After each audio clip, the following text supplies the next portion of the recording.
Designing the floor plan in your converted vehicle is a very important step that you'll want to get right the first time, as it will largely determine the rest of your progress on your skoolie.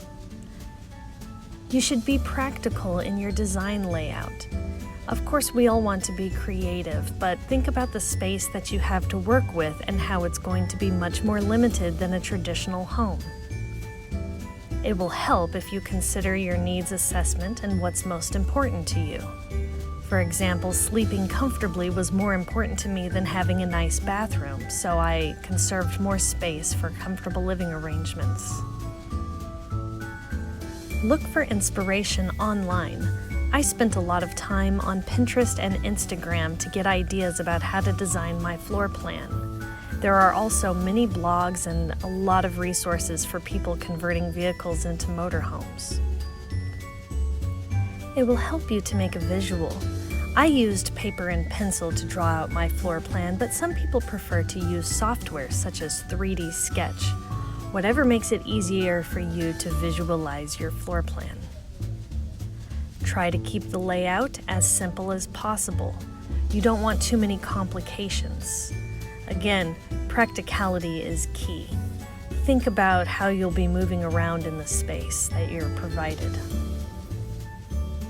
You should prioritize your electrical and water needs, as these will need to be set up very specifically.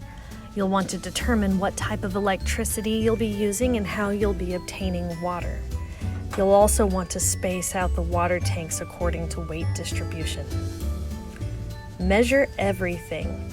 This was a step that I neglected and I regret it, as many of my projects did not line up properly. So measure the interior as well as the exterior to get an idea of the space you have to work with. Make sure you're keeping everything safe.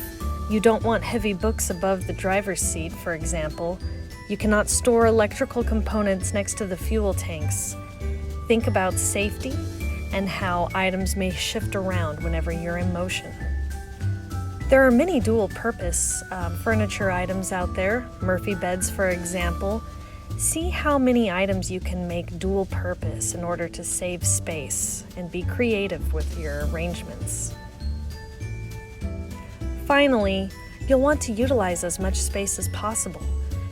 People don't often think about what they can do with a ceiling or with areas that aren't often used, but get creative and good luck with your project.